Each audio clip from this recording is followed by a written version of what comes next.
कास उपरे कुस्ती योद्धा भिनेश फोगटकर शेष आशा थिला बेले 2 दिन तले आवेदन को खारज करदेबारु यह मौली जाइछि।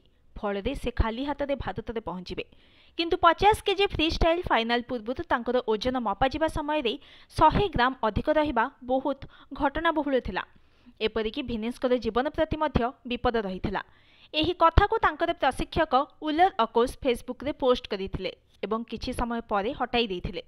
तेबे पोस्ट को हटाइबा पूर्व अनेक ताहाको स्क्रीनशॉट करी रखि नैथिले। अकोस हंगेरियन भाषा रे लिखिछंती सेमीफाइनाल परे भिनेशकर ओजन 2.7 केजी बढ़ी जाइथिला। कमाइबा पई आमे पाखापाखी 1 घंटा 20 मिनिट धरी व्यायाम कराइलु, तथापि 1.5 केजी रही जाइथिला। परे 50 मिनिट रे सोना कराजिबे बेले तांको देहरु गोटिए बुंदा झाल भी बाहरी नथिला। मध्य रात्रिरु भोर 5:30 पर्यंत सबु प्रकारर प्रयास करि जाइथिला।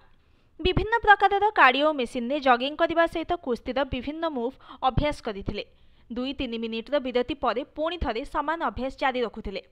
तेबे द्वितीय थर सोना जिबा पूर्व भिनेश अचेत होई जाइथिले, किंतु कोनोसी मते तांको उठाई पारिथिलु।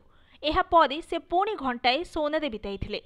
एहा कोनोसी नाटकीय कथा नुहे, बरं से हुए तो मृत्यु मुखको चली जाउछंती कि बोली मते आशंका हेउथुला बोली से पोस्ट रे लिखिथिले। हॉस्पिटल फेरिबा परे अकोस और भिनेश मध्य होइतिबा वार्तालाप विषय से उल्लेख करथिले।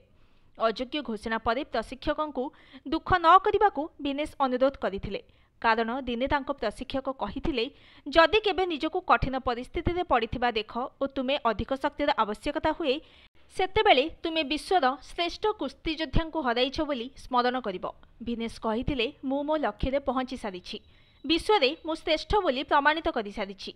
आम गेम प्लान सफल होइछि बोली आमे प्रमाणित करि परिछे। मेडाल पोडियम केवल वस्तु विशेष, जनक प्रदर्शन को केबे केही नहीं पारिबेनी। Bureau report, news today.